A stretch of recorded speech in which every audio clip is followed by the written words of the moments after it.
There comes a time and you see something, you I have to review it.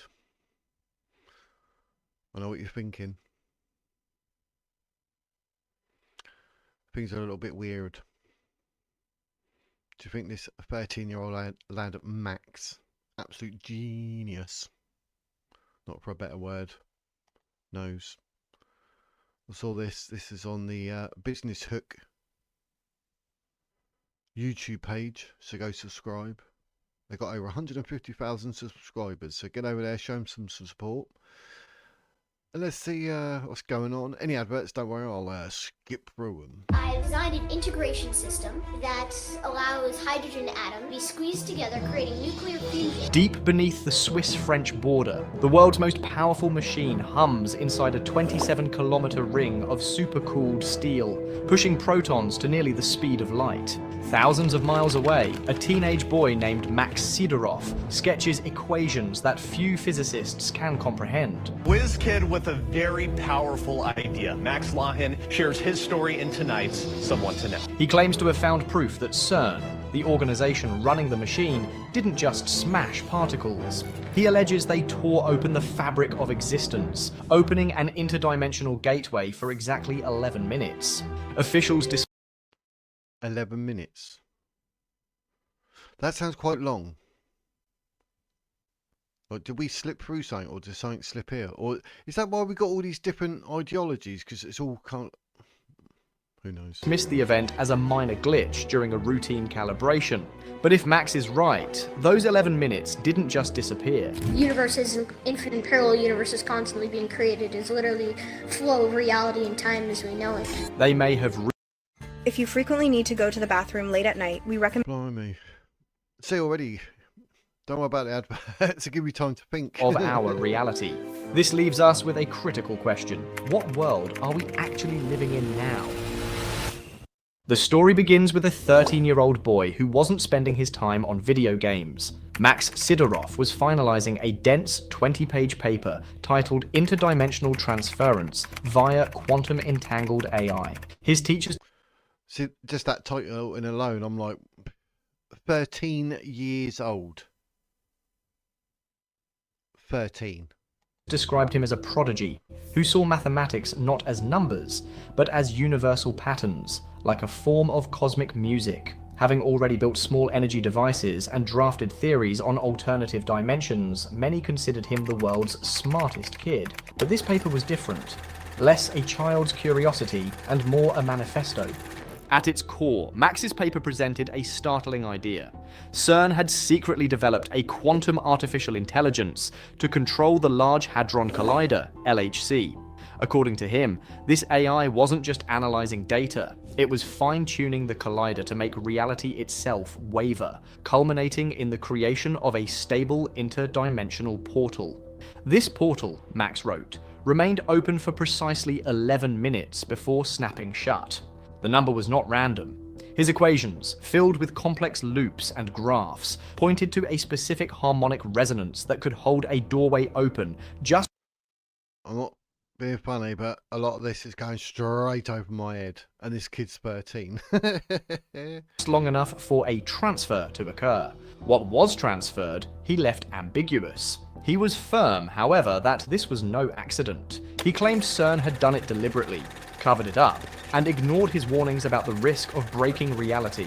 To support his theory, Max cited public satellite energy readings, showing unexplained spikes that coincided with one of Cern's tests. While Cern explained the anomaly as a minor power surge, Max argued it was a cover story. To him, the surge was proof that the collider had bent space-time and opened a gateway to something far beyond our understanding. A teenager making claims about portals is one thing. Seeing him produce mathematics that looked eerily similar to work done by professional physicists made people pause. Was he a prodigy who had stumbled upon something real, or just an imaginative kid? Max's most radical claim wasn't just about a portal, but about what, or who, opened it. He proposed that Cern... You have to let me know what you think about this in the comments. I mean, blimey. Mind-blowing. My brain's struggling already. But I can't even keep up with a 13-year-old. But I mean, the fact that something open for 11 minutes, that means a lot could go in and out. Surely. in the world of quantum physics. Cern had built a quantum AI so advanced it could outthink the brightest human minds. This AI, he said, wasn't just a background tool. It was the conductor of the entire experiment, fine-tuning the collider until the universe itself began to resonate. The idea of a quantum AI sounds like science fiction, but Max described it methodically. He claimed the system could process trillions of outcomes per second, making countless micro-adjustments in real time. He compared it to a chess player who could see 1,000 moves ahead, not just 2. This AI, he believed, wasn't just accelerating particles. It was searching for a specific frequency that would push the vibrations of space-time to their breaking point. To understand his... This is coming across a bit like, you know, when you get that feeling you should never ever screw with something, just don't mess with it. That's what this is starting to sound like. Claim, it helps to know how the LHC officially works. It's a massive underground ring where protons are accelerated to 99.9% of the speed of light. Guided by magnets colder than deep space, these particles are smashed together to recreate conditions similar to the Big Bang, giving scientists a glimpse into the fundamental building blocks of matter.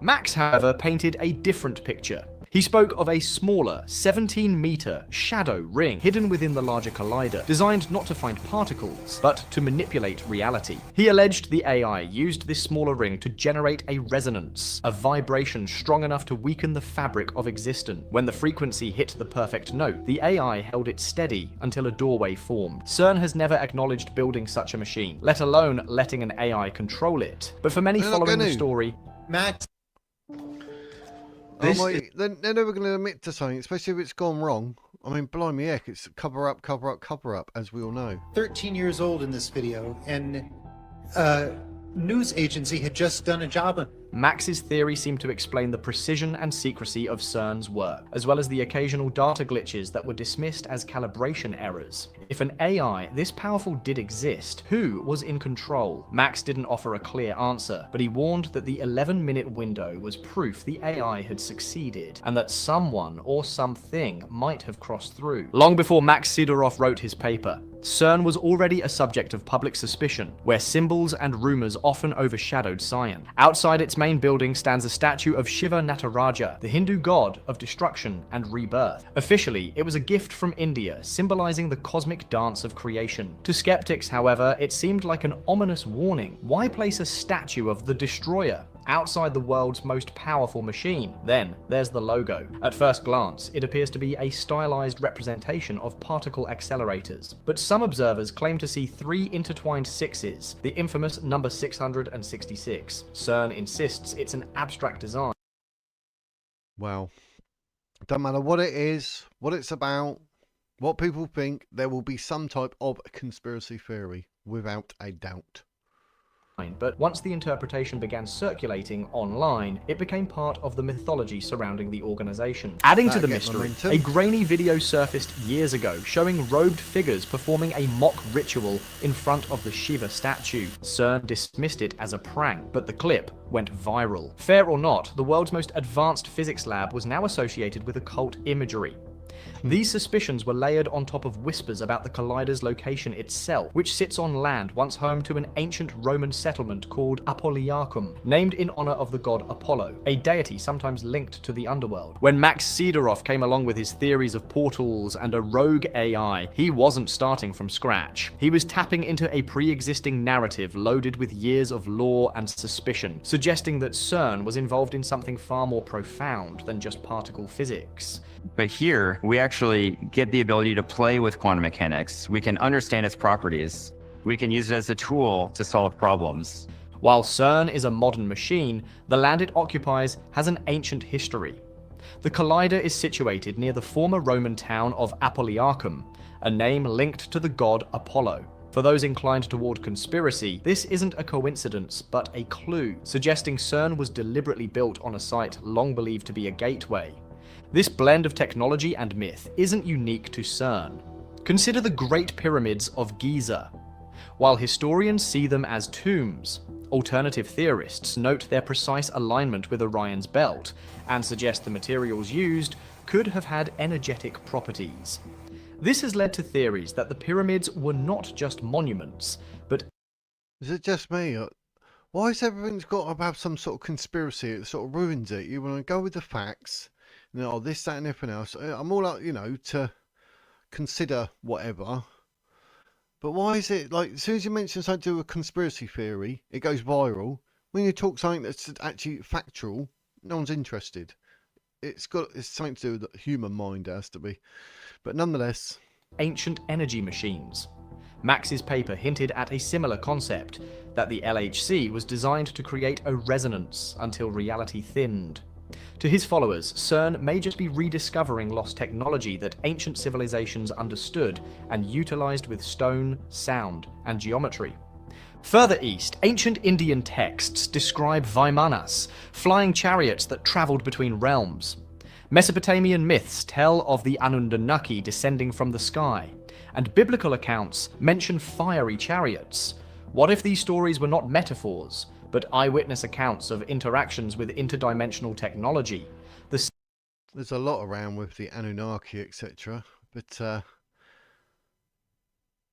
I'm trying to work out how, like, they're going on about like the Cern ripped open time and space maybe for 11 minutes, but for some reason we're talking about Greek gods and Anunnaki. I missed something.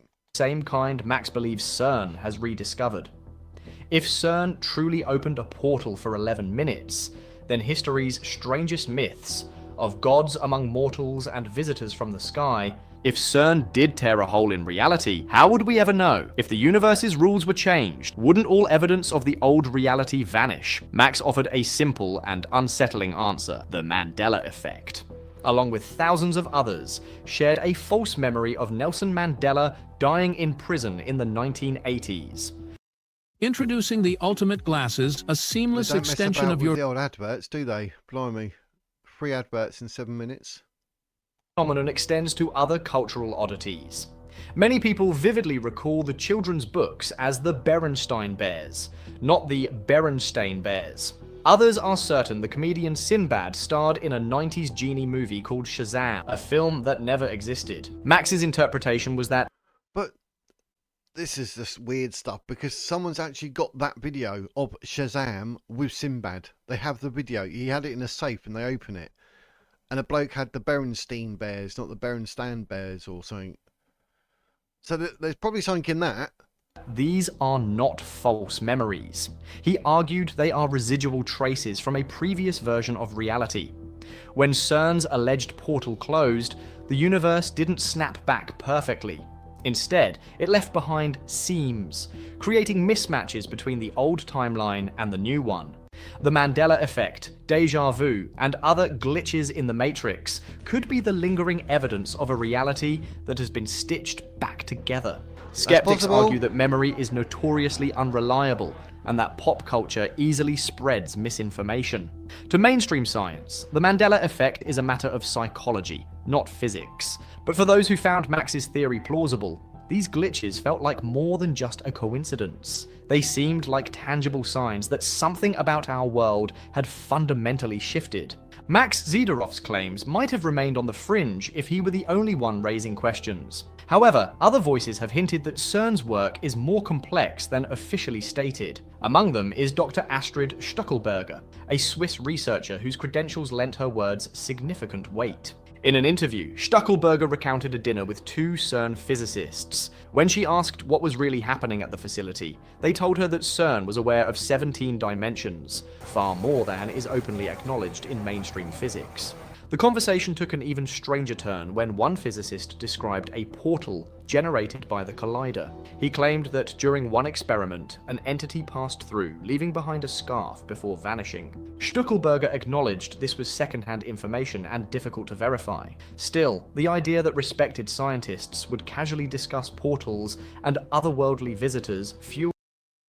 It means that do they genuinely think that that is actually possible? Existing suspicions. It seemed to align with a past statement from a Cern director who mentioned that unknown unknowns could emerge from their work. For believers, this wasn't science fiction. It was an accidental admission of truth. While an anecdote is not hard evidence, it contributed to a growing chorus of voices suggesting that something unusual has happened at Cern. Ultimately, the story of Max Sidorov presents two stark possibilities.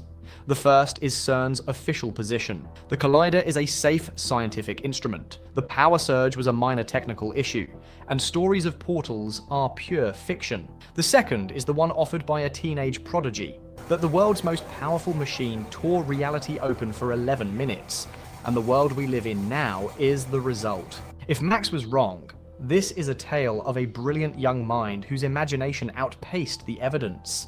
But if he was right, then the strange events and cultural shifts of recent years might not be random. They could be the aftershocks of a reality that was fundamentally altered. The story endures because it speaks to a feeling many people share, that something about our world doesn't quite add up. We are left with a final lingering question. It may not be whether a portal was opened, but rather, if our reality was rewritten, how would we ever be able to prove it? What are your thoughts on this? Share them in the comments below. That's nuts. Come on, admit it. That's actually gone over my head. A lot of it, but the Mandela Effect, yes, see, that could be right. Could that be possible? Is that remnants? My word. That'll open the mind, won't it? Blimey. I don't know what to say, really. I mean, that sort of like took me to school and educated me. But the Mandela Effect is definitely something. Definitely. 17 dimensions. That's a lot. I mean, mind blown. But the video, I'll put the link in the description as well as the channel, so go subscribe, watch the video again in your own time, take it all in. Live and learn. But if you want to see more reviews and or see more news and everything, then let me know in the comments. But for now, ladies and gentlemen, mind blown. That is the wizard's words.